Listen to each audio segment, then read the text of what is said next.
This episode of the Old Dogs REI Network is brought to you by Mino Studio.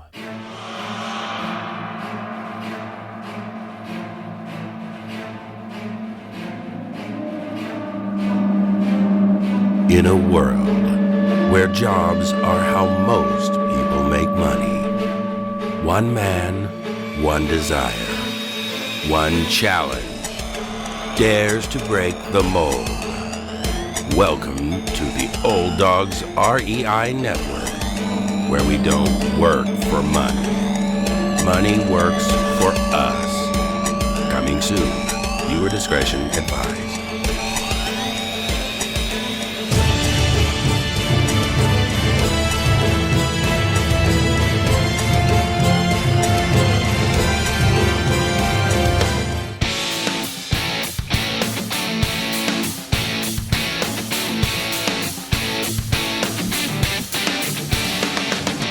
Welcome to the Old Dogs REI Network, where cash flow is king. Real estate investing, the means, so you can enjoy your retirement dreams. This is the show where we cut right to the chase. No sales pitch, no long monologues, just simple how-to real estate investing advice, so you can earn the passive income you need to enjoy your retirement today. And now, your host and chief old dog, Bill Manassero. Welcome to the Old Dogs REI Network. I'm your host, Bill Manassero, and this is a show where 50-plussers and anyone else who wants to join us get solid, no sales pitch real estate investing advice to help generate real cash flow. This podcast airs twice weekly on Mondays and Fridays, and if you aren't already a subscriber, go to iTunes or Apple Podcast, type in Old Dog, spelled D-A-W-G, find our podcast, and subscribe. Well, we've got a great show for you today. This is going to be a real quick one here. We're only going to talk for 5 minutes, but no, actually, this is a person who is an expert on what to do with 5 minutes each day. I'm talking about Karen Briscoe, and she is the creator of the transformative 5-minute success concept. Her books, Real Estate Success in 5 Minutes a Day, Secrets of a Top Agent Revealed, and Commit to Get Leads, 66-Day Challenge offer a combination of information and inspiration delivered through memorable stories.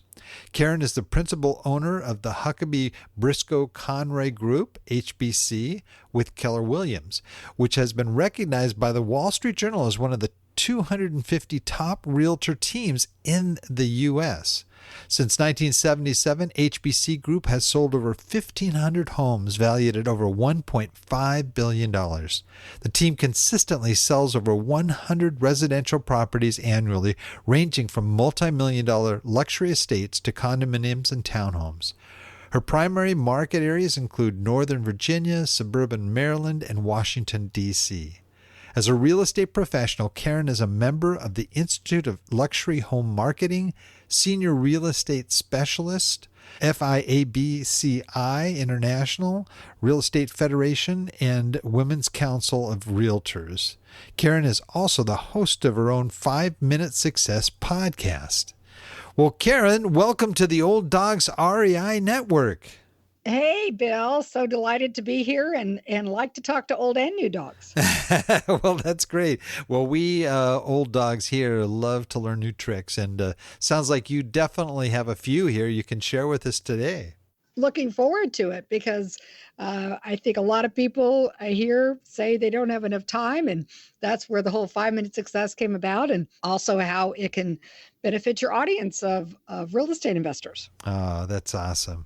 Well, first, before we get started, if you wouldn't mind, I'd just like to hear your story. How did you end up in real estate? Where'd you come from? And all that good stuff. I grew up in the Midwest and went to Dallas after college, the big city, and worked for a development company, Trammell Crow, where we developed lots for home builders.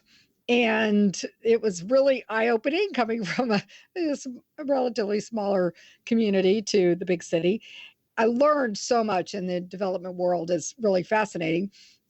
and then met my husband, married, had children, and his career moved us to the DC metro region. And so for the next 15 years or so, I was the primary caregiver for our 2 kids. And as my husband's career advanced and he spent a lot of time traveling. And when I wanted to re-enter the workforce as the kids got older, as a lot of times happens, I actually wanted to go back into the development space. In the most metro regions, the land that gets developed is far out, right? I mean, if you just think about it, I mean, there's a lot of infill development that occurs inside city centers and inside suburban areas that have already been mostly developed, but the big land plays are out far.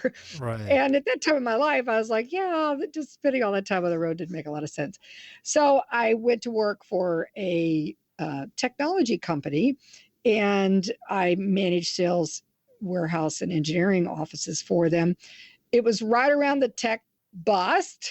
So that was around the millennial. And that's not really the time to be in technology when you're busting.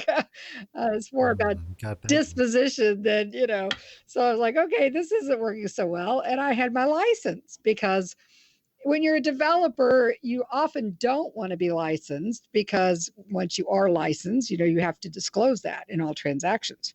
So, but when working in this space, I achieved my real estate license. And so somebody said, well, why don't you do residential?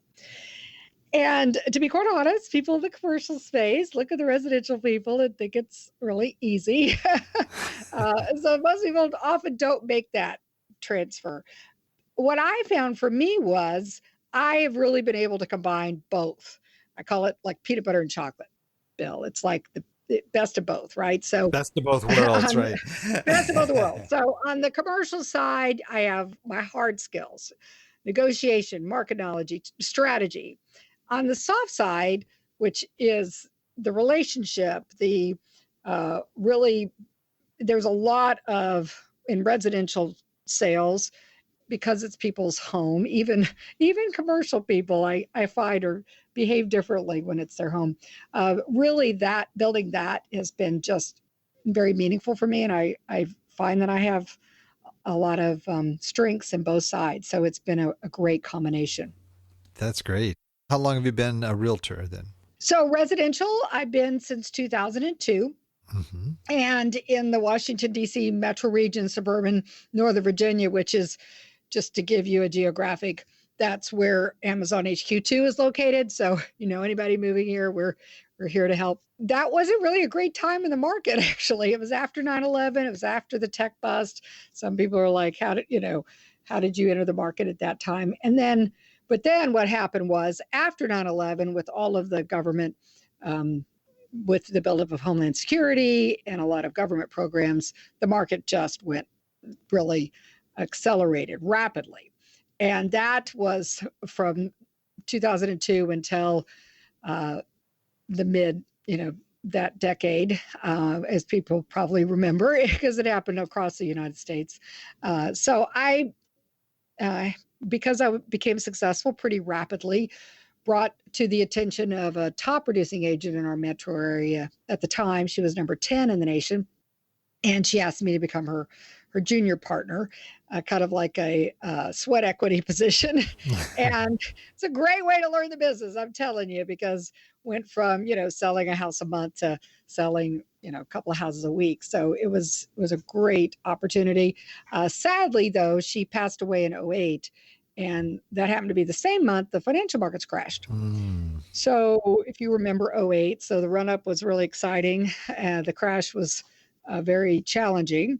And I am a resilient person, because I actually was in Texas during the savings and loan crisis. So I actually felt, I had what I call muscle memory. Mm-hmm. I felt the changes in the marketplace. They weren't exactly the same, but I that's one of my, I think, strengths, is the ability to recognize shifting marketplaces and what there's a quote by Wayne Gretzky, the hockey player, famous hockey player. He said, he skates to where the puck is going. So I think one of the best skills of anybody, and not that anybody knows with a crystal ball what the future holds, but to be able to analyze markets to determine where it's going, because it's kind of like in hockey. If you skate to where the puck is, then you just missed it, right? Because it's over there now. And same with real estate markets.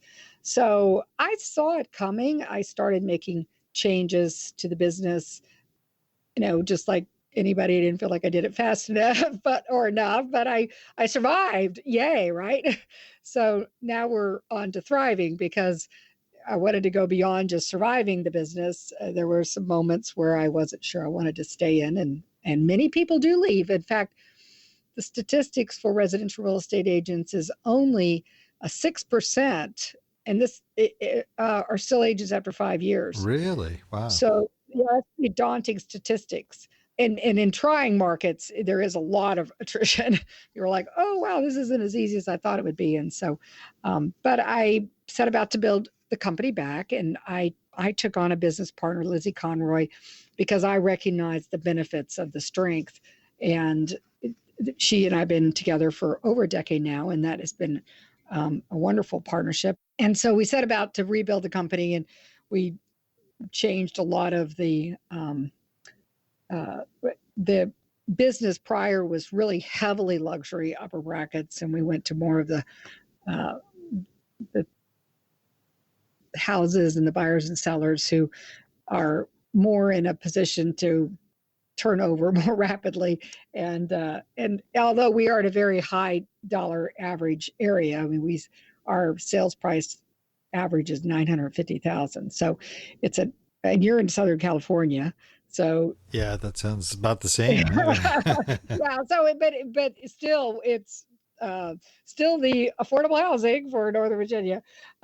So anyhow, that what took place over the next 4 or 5 years, and then kind of woke up one day and was like, I still think there's something more for me to do. And I'd had many people tell me that I should write a book, and that's not unusual. A lot of people have people tell them to write books, and I had been writing a blog since 2009, so I felt like I had a real voice in the marketplace, and I had a number of people say that the way I tell my stories, back to kind of the peanut butter and chocolate, I have both the information, which can be heavy and kind of not quite as inspiring, and then including inspiration, which brings them together and makes it more memorable, more likely you are to put it in action. So there's lots of real estate books out there. But the one thing I kept hearing over and over again is so many people said they didn't have enough time, Bill. Yeah, I hear it all the time. I say it all the time. And so that's where the 5 minutes came in, because I was like, well, do you have 5 minutes? And everybody had 5 minutes. And the amazing thing is that now that the book's been out since August of 2016, so 3.5+ years, it is really very powerful, putting something into practice, habits into practice in small chunks. That's mini habits, or what some people call it, but this chunking your habits. And so it turned out that the 5 minutes really is time had come. And so I wrote the book, and that's led me on this trajectory. Wow, that's great. Well, you're going to have to explain what that means. 5 minutes a day, it doesn't seem like you can do a lot in 5 minutes a day. So the book is broken up into daily, like a daily reader. So like a lot of inspiration, devotional books are daily readers. But this is different because it's actually a business book. It's a real estate book. So other real estate books, or just other heavy information books, what I found is people are like, well, I don't know. I only have so much time to read. I don't have enough time to read the whole chapter. How much do I read? So they end up not reading anything. But when you have only 1 page a day to read, then you know what you're going to read for that day. And the beautiful thing about 1 page a day, which takes less than 5 minutes, is that you're more likely to remember it. And the point of information is to remember it when you need it, right? All right. I mean, what's the value? You could read 100 books, but if they don't impact your business or life, was it really worthy the time? So what so many people have told me, and I found is that by one page a day, you are more likely to remember it so that you can put it into practice when you need that information. And there's inspiration as well. Even though every day is different, Bill, it does have a structure to it. And this is really the other powerful aspect of 5 Minute Success. When I created it at the time, I really didn't know what it was going to mean until I wrote the book and then have now the podcast.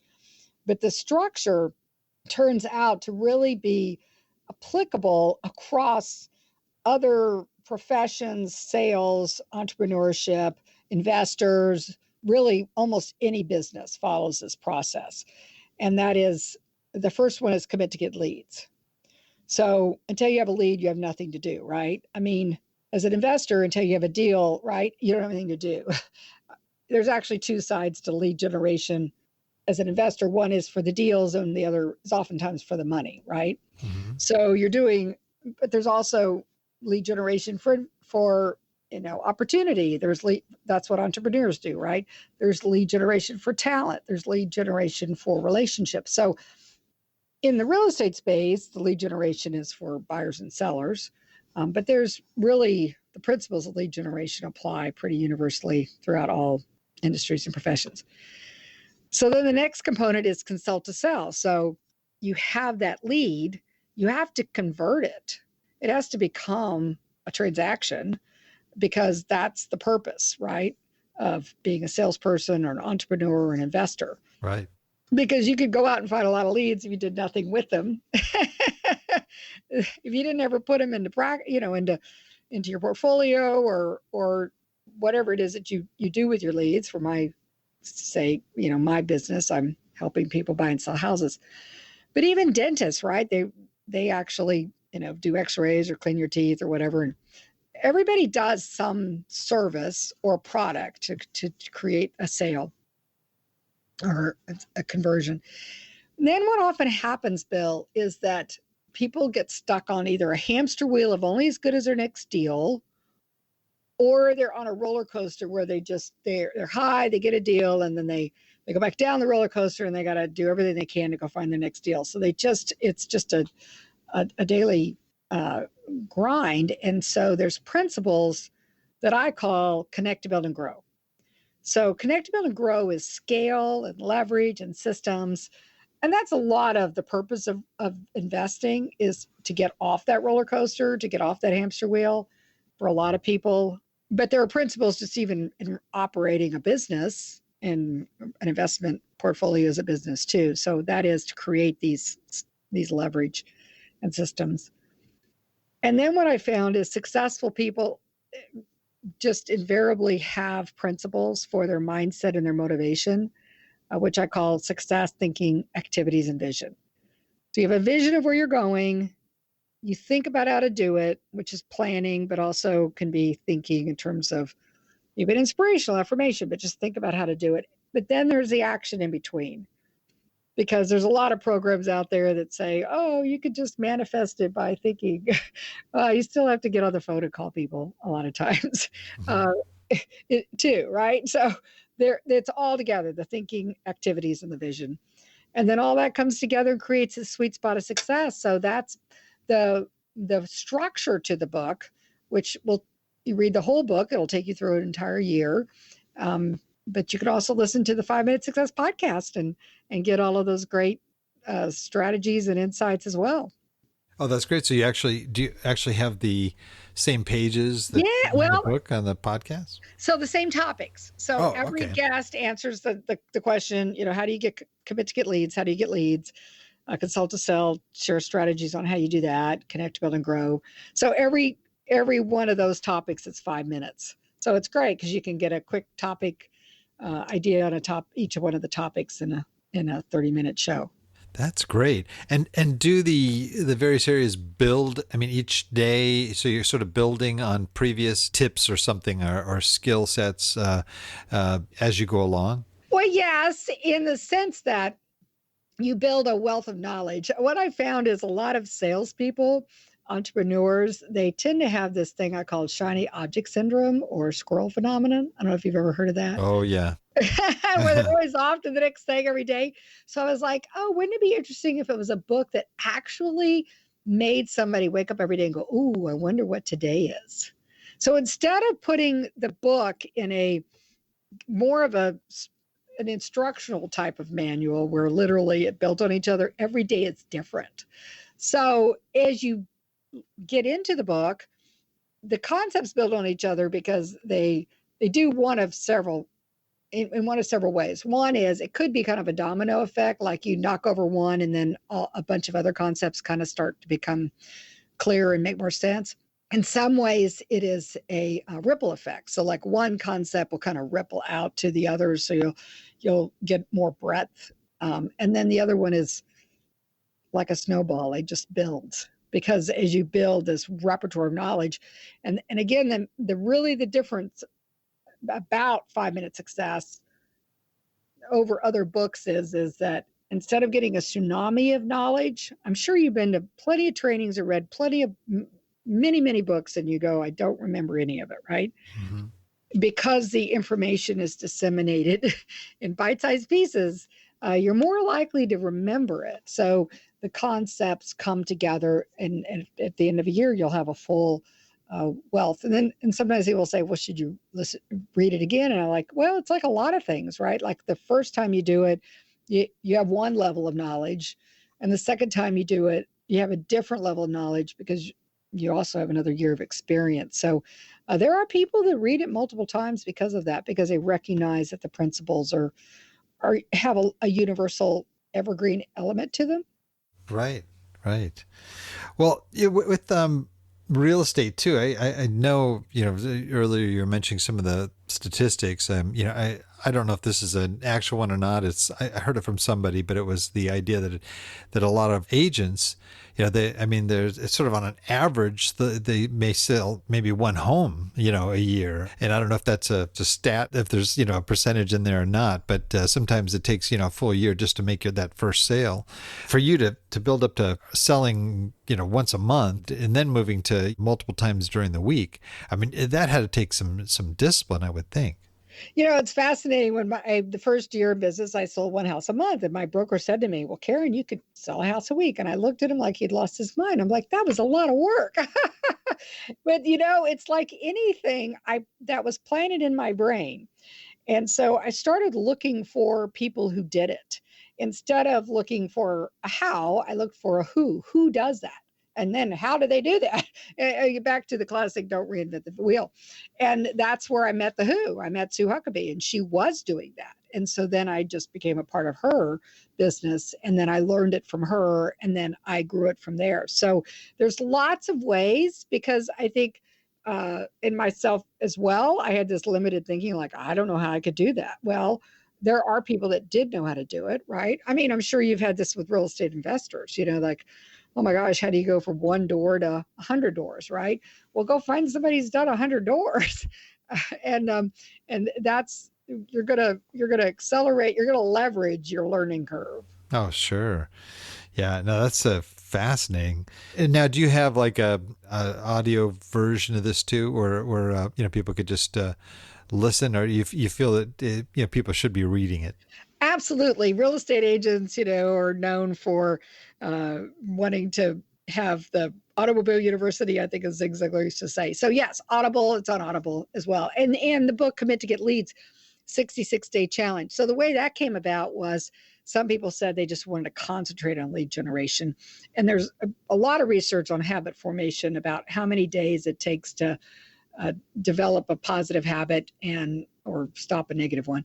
But we're going for the positives. And that's a lot of the research on 66 days. So that's where the 66-day challenge came into. Oh, that's neat. You were mentioning how this really applies to so many different areas. Could you maybe even expand, let's say, into the real estate investor side? Okay, now the real estate investor, they're doing a lot of different things, during the course of the day, and you're probably familiar. But basically, you're hunting for those properties that you want to go after. You're trying to also build relationships with people that'll be valuable to you, whether it be a broker or whether it be a banker or somebody that you might utilize in the course of your your business. Also, you're analyzing properties, you're analyzing markets, you're doing all these different functions. In real estate, as an agent or broker, you're involved in certain similar activities. But could you give us kind of an example how that 5-minute concept might work for an investor, for example? Yes, it absolutely does in my experience and many investors that I've talked to, because the commit to get leads, as I said, it really has kind of two functions for the investor. One is the deals, the leads or the deals, and how you're going to get those. And then oftentimes there's the financial component. So there's, principles and strategies to success for that. And then but I will say that the people that I found that sustain success over the long runs, they don't ever stop that, right? Because that's where I find people, if this whole roller coaster thing, where people get on a roller coaster, is that they lead generate, or they prospect for deals, they prospect for money, and then they stop when they get busy and they get a deal. And so then they start focusing on the deal, which the deal needs focus on. I'm telling you, I get it. I've got a title issue on one of my properties one of my clients is buying right now, and so that needs attention, right? But what happens is if you stop lead generating, then you're going to stop the pipeline, you're going to stop the flow. That's the stopping and starting, I think, is one of the things that I find most people really do that. Then later on, they have the most impact. So those that continuously do. So then you work on your deals, and then always be working on the business, right? This is classic E-Myth. The entrepreneur is a dilemma, right? You're really good at what you do. Yay. This is, if you're still doing it, then that means you just you replaced your job, your job, with the daily grind, the work, right? So no matter what, wherever you are in the process as an investor, you have to work on the business, which includes putting in leverage and systems. For example, my husband and I, so we have 5 investment properties, and the summer when we hit 5, we self-manage. And I said, you know what? We have now reached a new level. We need to get a bookkeeper. Well, I have a bookkeeper for my business. So I was like, it's time, to systematize this. And it was that intention that now, though, that has created the structure for us now to be able to go buy the next ones. Because as long as we were taking some of our time to do that work, although we're totally capable, we're diverting our attention away from, because we're working in the business, we're diverting our attention from working on the business, and that is seeing, okay, well, where is the next property? What's the next opportunity? So that's why it often happens, holds people back, is because they go, yeah, but I can do it. I'm like, yeah, you can, but is it your highest and best use? That's the classic real estate question. Mm-hmm. Is the real estate being at its highest and best use? So are you at your highest and best use just because you can do it? So looking ahead to your vision for your portfolio and your life, just because you can do it, should you do it? So that takes place every day. It really is. Those that are successful long term are doing some every day on all those things. What would you say is sort of the most common mistake that people do that are trying to trying to organize their time, and a lot of this sounds like too, there's you definitely need to be able to manage your time well. But what seems to be sort of the common mistake that you hear a lot that people have to overcome here? Well, really, it's energy, not time, that is the fundamental currency of high performance. Because if you think about it, time is a created thing. And I didn't say that. That was actually Lazu who said that 2,500 years ago. It's a created thing. So it's the energy. So what I find for myself and other people that are high achievers, and they recognize the things that bring them energy or are their highest and best activities. Okay. So like my highest and best activity as a real estate agent is lead generation, right? Being the rainmaker, bringing the business in. That in most cases is the highest and best. Negotiating is a high skill level. That's something that most uh, investors are doing as well, right? So those are my highest and best use. So really everything else is not. So it's more recognizing where your energy, what brings you energy. So if bookkeeping brings your energy, I'm not trying to tell you to stop doing your bookkeeping, but most people it's not. So I'm usually safe with that one. So it's really not a managing time because everybody gets the same amount of time. So it's managing your energy and where you put your focus and your attention. Good point. What sort of one key thing would you say is when you discovered it, man, that your success just took off? Was the biggest thing that you did that really made a difference in the success of your business? So there's this proverb that when was the best time to plant a tree was 20 years ago. So the next best time is now, right? Or yesterday. I would say the same thing about real estate investing. That's why I love the idea that old dogs can learn new tricks, because I was an old dog when I figured it out.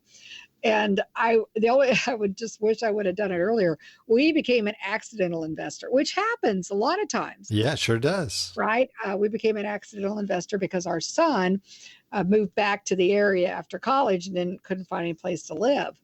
And I'm like, well, we've been thinking about investing. And so we bought a townhouse, and he and his friend moved in. They were our first tenants.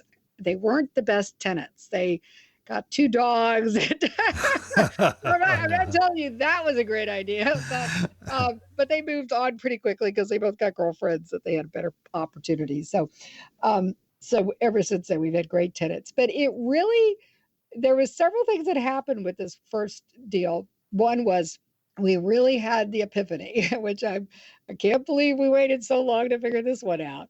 And that is, in this market area, $500,000 is, a kind of a classic townhome investment. So we'll just go with $500,000 because it's round numbers. So to earn $500,000 into a, say, a money market or some sort of investment account, it actually requires earning more than $500,000, right? Because you have to pay taxes on it. Right. Yeah, I know you could put some things in a tax deferred, but we're talking about just a regular investment account. So say, I don't know, $750,000. So you have to earn more to get the $500,000. I know there's some leverage ability, but not really, because they could call it. So really, you're going to put all that money in there. Well, with this townhouse, we were able to buy the whole townhouse and own the whole thing for 20% down, say, for $100,000. So we got to own a $500,000 investment for $100,000 out, and then somebody else pays the rest of it. I mean, wow. Light bulb. Yeah, I'm like going, why did I miss this? Why didn't they teach this, in high schools, or college even? I mean, it just really was such an epiphany for me. And the idea that I can have control over the entire asset and somebody else is paying basically 80% of it. And then you have all the other great benefits, with real estate. But that was a huge wake-up call for me, because before that, my husband and I because he had a successful career and 401k and all that, we were really working hard to mass investment accounts and recognize that this is the leverage that is offered in real estate is just such a powerful opportunity. Gosh, more people should do it. Oh yeah. Well, I think that's, what a lot of the folks that I talk to all the time that are, 50 plus in age, and a lot of them are looking at real estate investing because they can see not only is it a form of immediate, cash flow, but it also has good long-term implications. Not only the tax benefits and so forth, and but it can be that legacy you hand down to your children, for example, and something that's tangible, that you don't always know your stocks are going to be there in the future and so forth. So I think that, they're looking at this and saying, this is a great way to sort of fill the gap in what we're projecting for our retirement, and also a means, to be able to generate a legacy. What kind of advice would you have for the folks that are kind of, they're just kind of, dipping their toe in the water? They're just, they want to test out. They want to know that this is going to be something that they're doing, especially if they're already retired. They've worked a career for years, and the last thing they want is another full-time job. What kind of advice would you have for that person that might make it not such an ominous task ahead? Well, so owning rental properties is, for me, I found it not to be a full-time job. Now there are things that happen, the hot water heater breaks, and so we have. Now, some people have property management companies, and that's certainly one way to handle that. We actually just have contractors because we work with a lot of contractors in our real estate business, and so we just have relationships with them, and they're available when we need something. But there are lots of meetups and organizations for partnering in or joint venturing in, because there are people that are looking for financial partners in the investment. They'll do the sweat, if you will, and you could do the equity, the financial piece of it. So there's always that opportunity. I do find early in most investors to stay relatively close to home. Now, in high cost areas, that's a little more challenging than others. But I find that when you're a new investor, understanding what it is you're buying, because you have that knowledge, because you live there, it can be really important. And there are professionals as well that are available. So we have held real estate investing seminars, and we have people that come and will speak, and so that is a great way to start too, because I've talked to many people that have met someone that then they either joint venture or do some sort of arrangement with them to do it together. So starting from scratch, if you don't have any background in it, then that would be one way to get your toe in the water, if you will. That's great. That's a great idea. You talk about lead generation. What I'm sure there are multiple avenues that you employ in lead generation, but where do you seem to get your strongest response from? My sphere, the people that, the classic know, like, and trust. There are some people that will farm for leads, and that is, pick a geographical area and then farm that. And there is some of that to my business, in the sense of, all real estate is local. So the area I live in is where I do most of my business. But even in that, drilling down is the people who know me in those areas. And then there's also opportunity zones around, business that I've already gotten, right? So a lot of times we'll farm around an area. So, if you're an investor and you go, okay, I know this deal works here, right? So, circle prospect it. So, and then, or you could also do what I call the New York, New York. And you remember the old song, right? If I could make it there, I could make it anywhere. So this is what developers do. So they look for the principles of good value in one community, and then they go look for other communities that have similar principles, right? And if you want to do the Wayne Gretzky and go to where the puck is going rather than to where it's been, and you look for those trends. So, because a lot of times as an investor, if you wait to go there, everybody else has figured it out.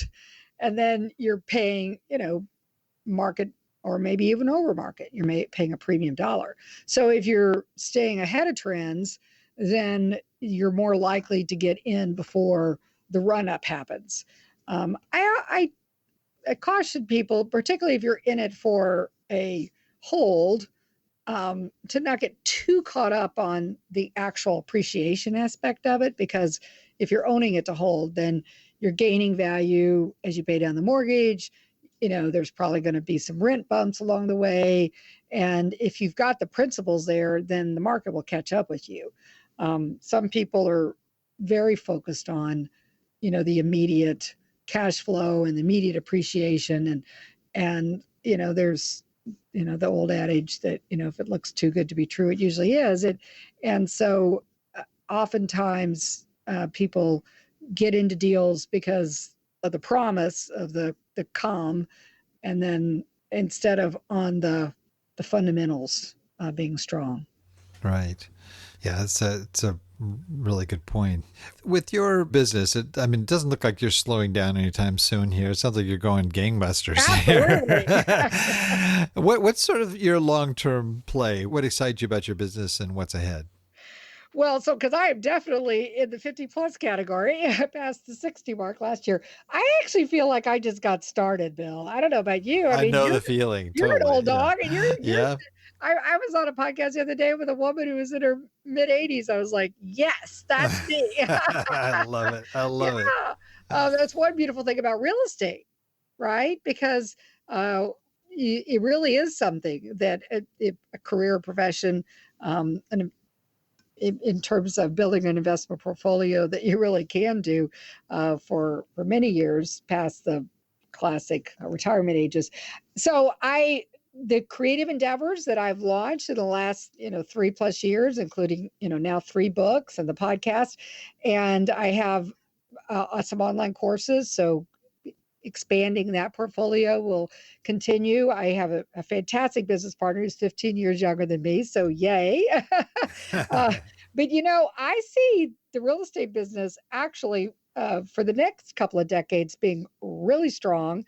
We have some major demographic shifting in the housing, if you think about it. I mean, so the baby boomers were the largest generation. Those of us that are in that category, which are probably a lot of your old dogs. So they were about 80 million in population size. So the next generation down actually is a smaller generation, 70 million. So we're seeing there was a lull actually in some of the markets because of that.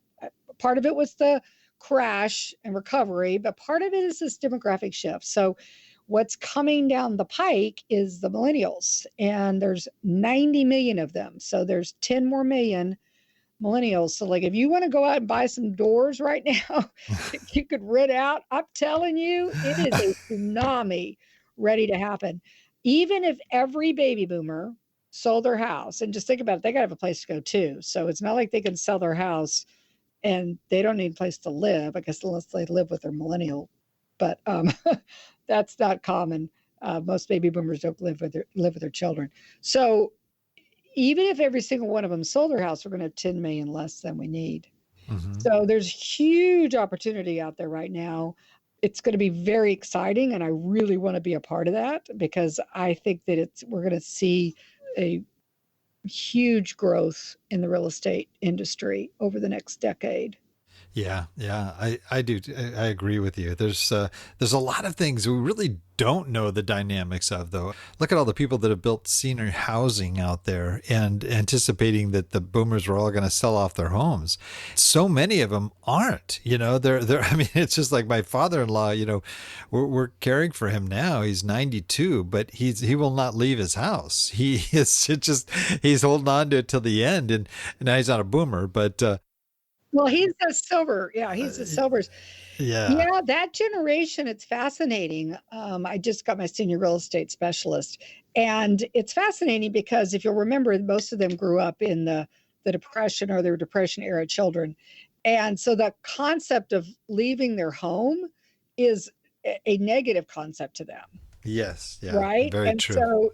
so that generation didn't go to Arizona and Florida in the troves that everybody thought they would, other than maybe a few Margaritavilles. But most people are staying in their home. Yeah. But the baby boomers aren't going to do that. Baby boomers are going to, as a general rule, they want to downsize, right size out of their big house. And they want more of lifestyle and travel. And so they're not going to go to Florida and Arizona either. By and large, the Sun City communities are not going to probably get a lot of baby boomers.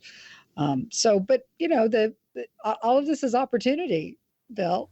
Yeah, no, it's true. It's true. I mean, they're doing all kinds of things. I mean, you've got those that are, that are out there that are just traveling 24/7. You've got those that are doing the tiny house thing. I mean, there's like a lot of different.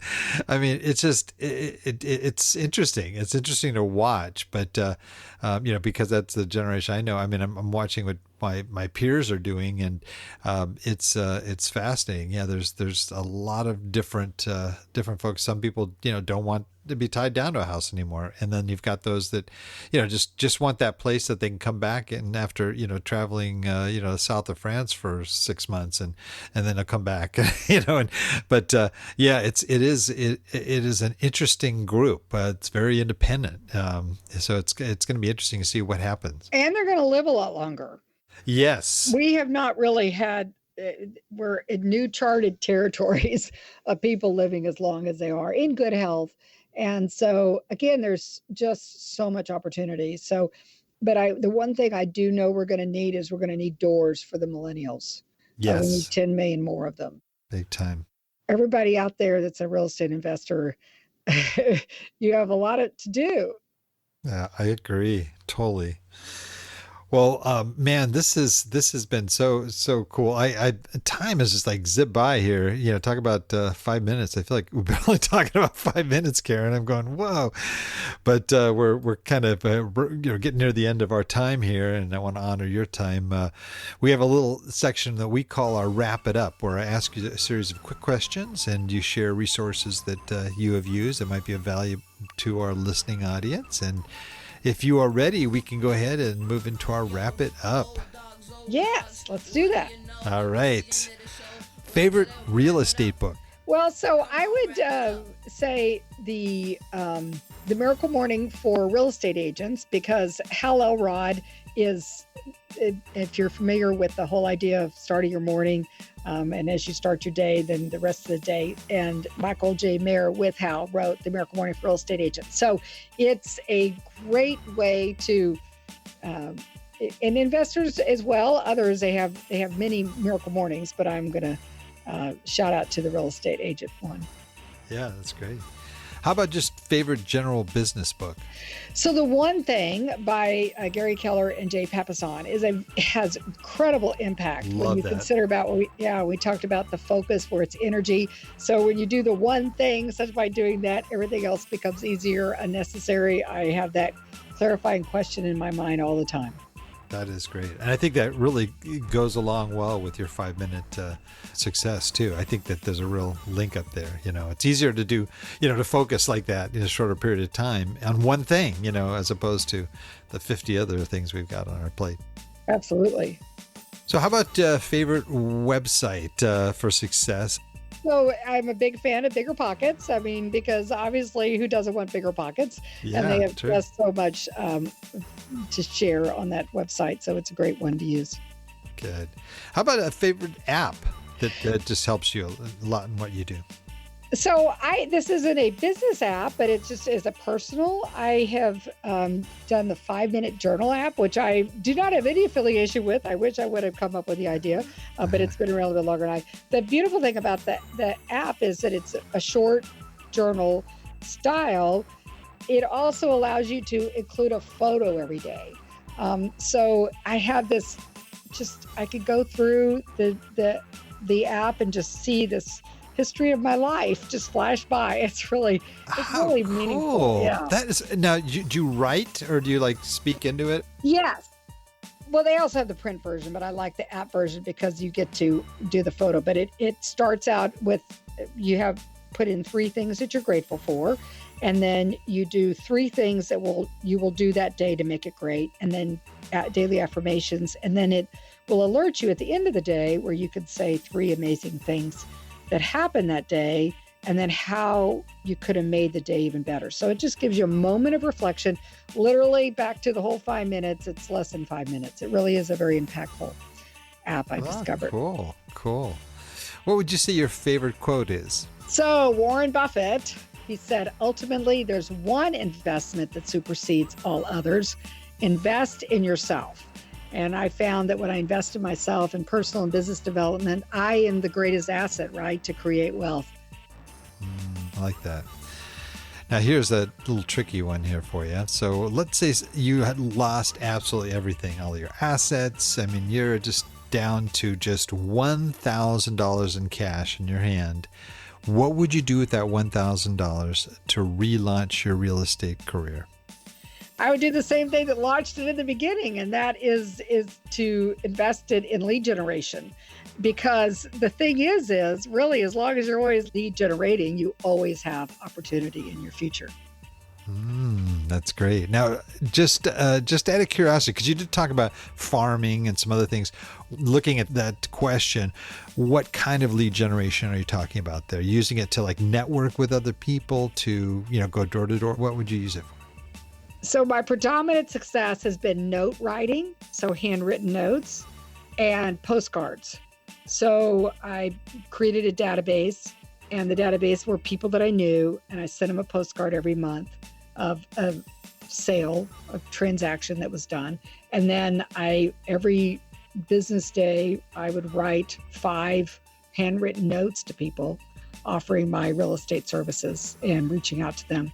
And so with the combination of those two, they saw my success, and then with the offer, then they felt a non-pressure way to recognize that I would be available to offer services. And I still do that today after almost 20 years. I write 5 notes a day. That is so great. I love to hear that. That means so much to me, because I never get anything in the mail other than bills, But when you get a handwritten letter or a handwritten note from someone, maybe it's because I'm an old dog. I don't know, but it definitely hits me, and I just go, that is so cool. Yeah. Well, and many people have said to me through the years, I didn't think you had time to work with me, or I didn't know if you'd want to do this. But by the fact that I took the time after I ran into him at the grocery store or whatever it was, to just say, we just wanted you to know I'm here to help you. Just let me know if you ever need any real estate needs, or just as a resource. Oftentimes that is what I my best, offering skill. But then it always comes back at some point. It's like the law of attraction. It's not matchy. You put out, you give to the universe, and then it comes back to you. And so by me constantly putting out to the universe that I'm ready, willing, and help people with real estate needs, and then they come to me when they're ready. Wow. Well, I'm sure there's a lot of folks listening that want to find out more about you. We'll definitely have a link to your books online, but maybe they might want to send you an email or communicate with you. What's the best way for folks to reach you? So everything is the number 5 Minute Success. So if you want to reach me at my email, it's Karen at the number 5minutesuccess.com. That's the website, 5 Minute Success. Facebook, all the social media is 5 Minute Success. The podcast is 5 Minute Success. And and the books, as you mentioned, are all available on Amazon. But if you want to get them in bulk, you can contact me about that too. Cool. Well, this is the part of the program where I know you've really been really preparing for more than any other. And so this is where our guests close us out with their best old hound dog howl. And, I think you mentioned you were practicing. So, I'm expecting to hear something really great here. Yeah, with my grand dogs, Jack and Zane. Oh. All right. Oh, well, Karen, thank you so much for being on. I really appreciate it. Some good information there for our listeners. Well, my pleasure as well. Well, and I also want to thank all our old dog listeners out there, too, for joining us. I know there's a lot of other things you could be doing right now, but the fact that you've taken the time to join us means a lot, and we really appreciate it. Please note, everything presented here today that Karen talked about, including links, can be accessed in our detailed show notes on the Old Dogs website at olddogsreinetwork.com/blog. And you're going to look for the episode with Karen Briscoe. Well, that's the show for today. Remember, cash flow is king and real estate investing the means. Until next time, keep moving forward and may God bless. Thank you very much for visiting the Old Dogs REI Network. We would greatly appreciate if you would stop by iTunes and let us know what you think of the show. We would love if you could subscribe to the podcast, give us a 5-star rating, and write a review. The more ratings and reviews we receive, the more visible the podcast will be to others. Thank you.